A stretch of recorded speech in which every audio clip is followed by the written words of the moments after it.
Okay, so this is our Breville Combi Wave microwave oven air fryer combo.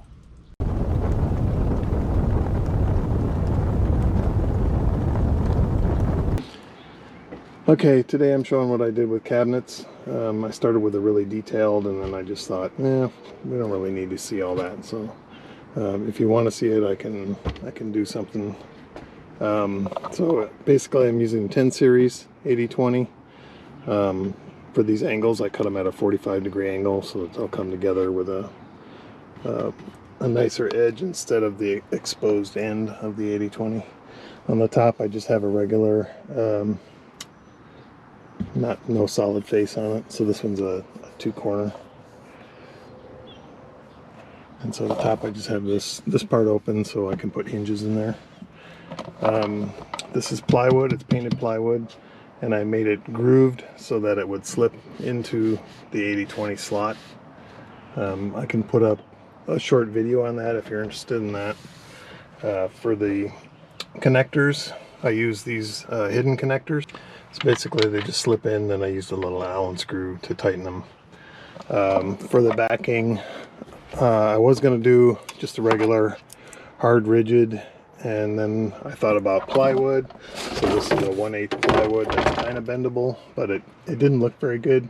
It looked good, the wood part looked good, but because this here is a little bit thinner than inside the wood, you had to kind of bend it like this, get it in, and then bend it that way, and it was just really tough. And so I had to make it like a weird ugly cut, and it didn't look very good. So this is FRP panel. So typically people are using these in their showers, but it's kind of a rigid, but it's fiberglass reinforced plastic, and it bends, so it does have a nice bend to it, but it's kind of springy, so it's still pretty firm, you know, when I bump my fingers into it. So as long as I'm not like cramming stuff into the top up there, that'll hold up fine. And then it's just resting in the groove of the 80-20. So I just have one down there and one up there. My 80-20 is attached to the roof with lag bolts, so it goes through a just a regular 10 series connector, a lag bolt into the wood. These spring into here, and there's enough spring in there to keep them tacked in there. Cut these panels to fit. I used this X board. You've seen in other videos that I've done. It's basically a flooring protector for painters, available at Home Depot, but I just put it in there and cut it roughly to the shape. It's a really good template because it's firm. It's not like craft paper where it just falls apart, and it's not like cardboard where it gets all frayed and it's hard to cut. This stuff, you just cut it with scissors and it works really good. So that's the two panels. I do have a little gap in the back of there. I may do something to cover that up, I'm not sure. It doesn't seem like that big a deal, but we are going to put something on this side, although not as big, so it won't come out as far, because this will be the sleeping side of where our heads are. Let me take you over to the refrigerator, microwave, pantry area.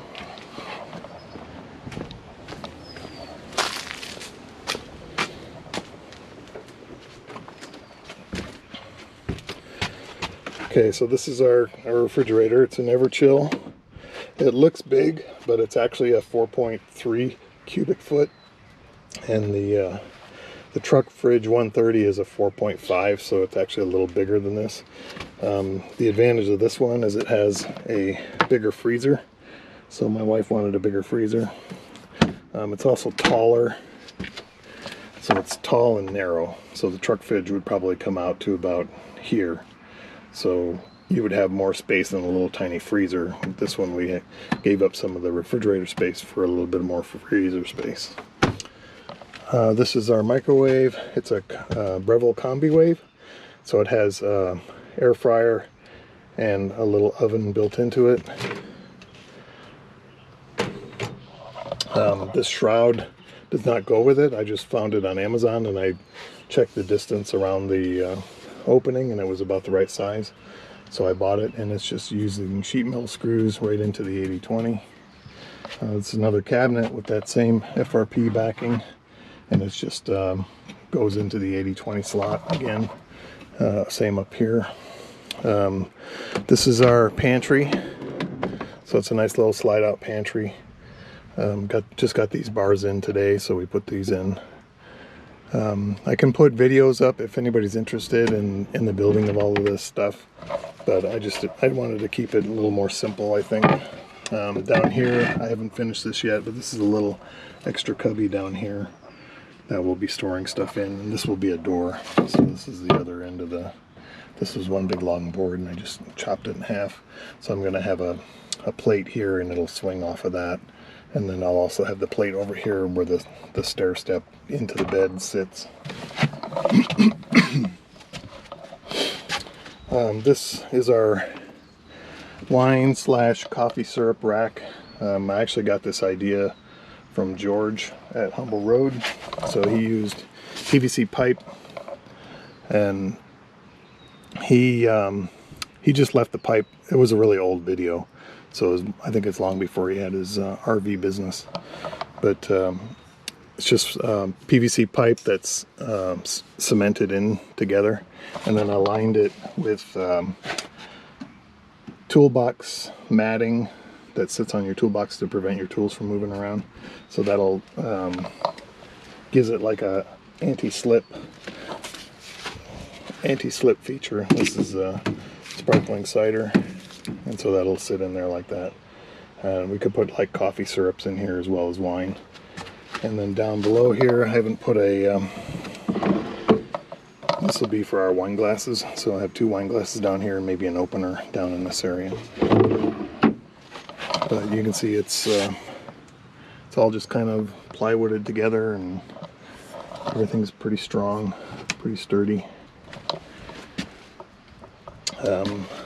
What's holding the refrigerator in, I have a little piece of plywood here that sits between the door.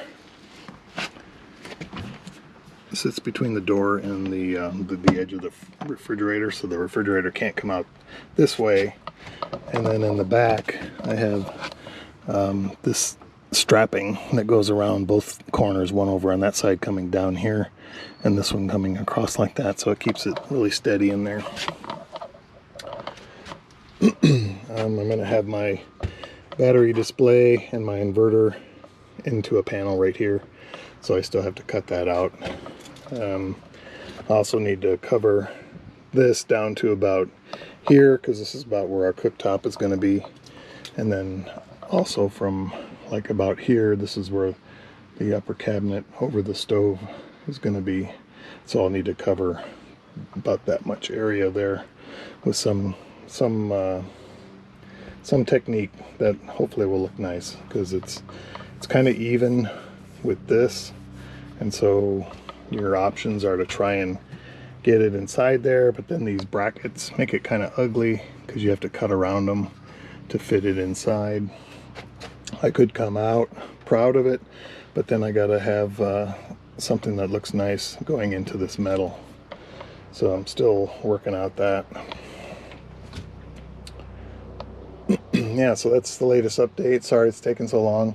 I had really detailed videos on all of this stuff, but I chose to ease it up a little bit.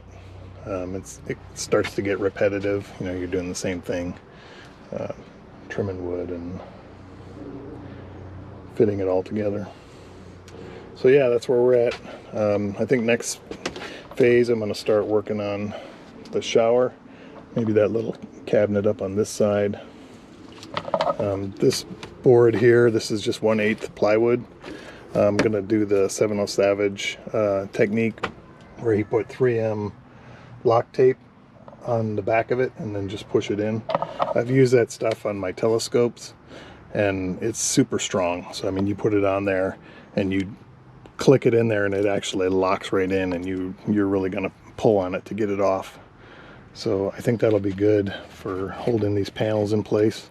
I don't need a lot of it, so I just want it like here and maybe something down below to keep it tucked up against the wall. We're going to cover this too, so it's not just going to be the plain plywood.